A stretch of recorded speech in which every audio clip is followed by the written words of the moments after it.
kita jauh lebih hormat kepada preman yang ganas, yang beringas, daripada kepada bapak rohani kita. Karena mungkin bapak rohani kita juga beringas.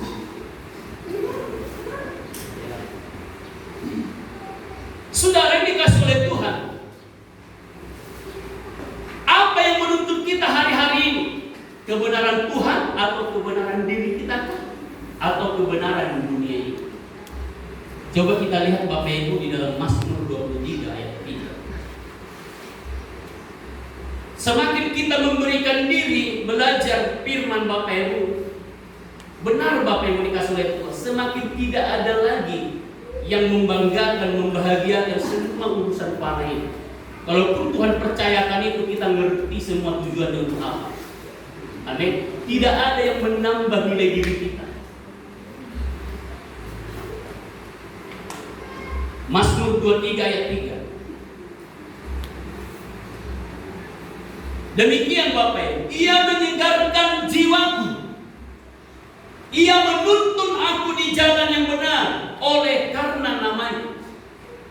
Bapak Ibu dikasih oleh Tuhan, kalimat Ia menuntun aku di jalan yang benar, saudara harus pahami.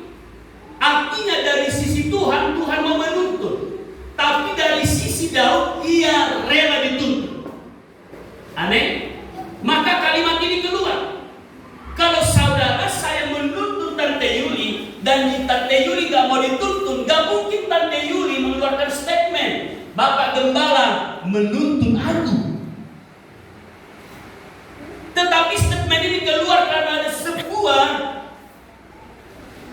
hubungan relation yang bagus.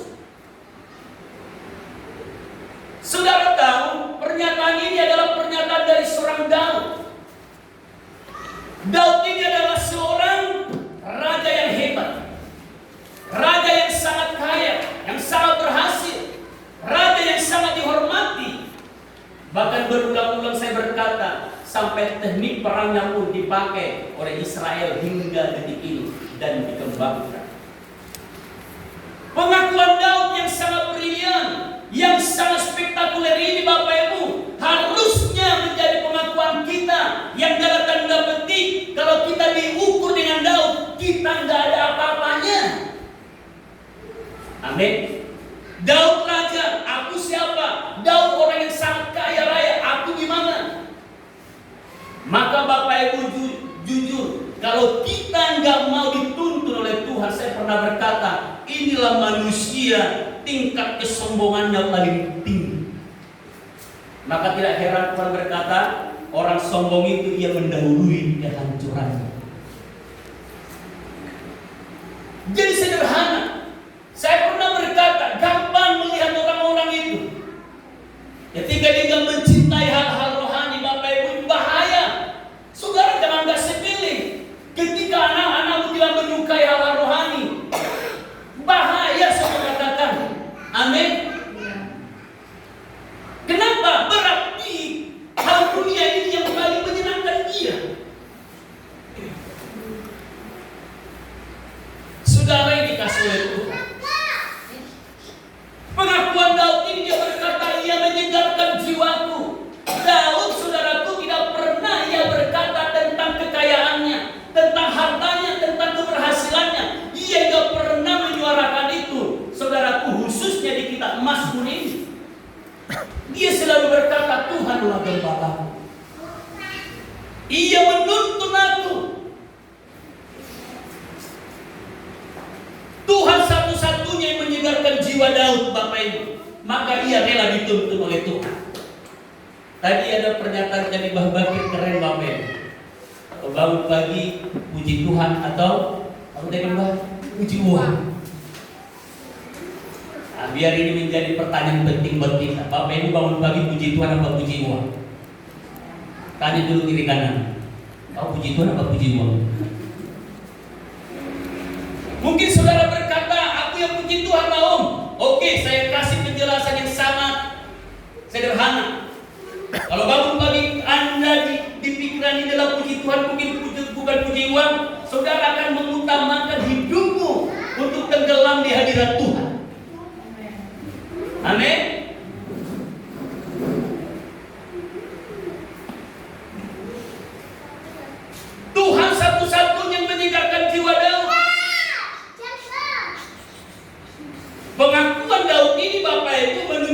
disebutkan bahwa ia adalah orang yang sangat rendah hati.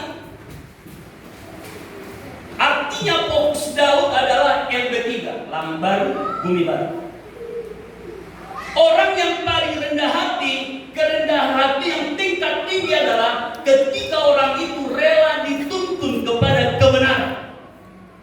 Saya mau berkata Bapak Ibu, apapun suku kita, semenjak kita lahir, kita telah diadopsi kebenaran.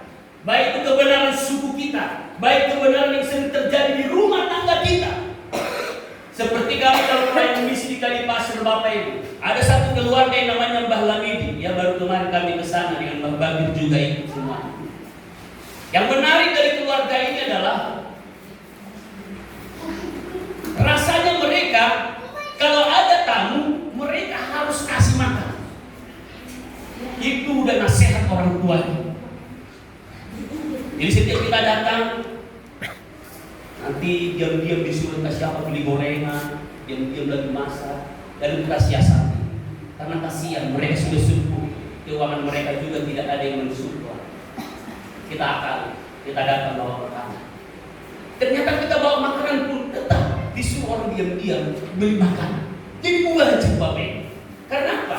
Karena kebenaran yang dipegang sejak kecil ini di keluarga ini Bapak Ibu menjadi sesuatu yang harus dikerjakan.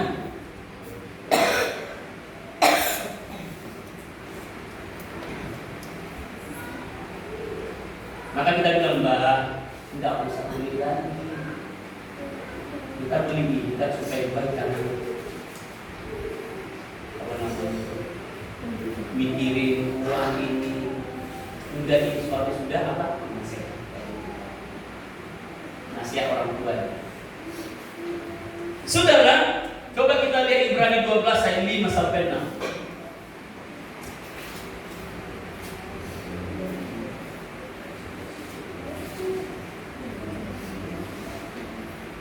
Ibrani 12 ayat 5 sampai 6, demikian firman Tuhan. Dan sudah lupakah kamu akan nasihat yang berbicara kepada kamu seperti kepada anak-anak? Hai anakku, janganlah anggap enteng didikan Tuhan, dan janganlah putus asa apabila engkau diperingatkannya. Dari ayat 5 ini Bapak Ibu perhatikan ada dua hal yang saudara enggak boleh abaikan. Yang pertama, jangan anggap enteng didikan Tuhan. Katakan amin. Bapak Ibu, didikan Tuhan itu lewat firman Tuhan. Katakanlah dari gembala saudara yang menuntun. Karena Alkitab mencatat domba itu dituntun gembala. Amin. Maka Yesus berkata di Yohanes 10, akulah gembala yang baik. Maka gembala gereja lokal yang baik menurut standar Tuhan Yesus, dia harus menyuarakan kebenaran ini tanpa kompromi dengan apapun. Kalau masih kompromi, takut nanti si ini sakit hati, enggak jadi Bapak.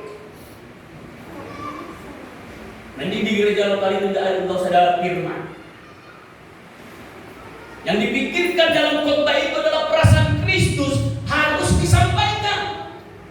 Apa perasaan Kristus? Ia mau jangan seorang pun manusia itu binasa. Tapi standarnya adalah ini 3 pilar ini.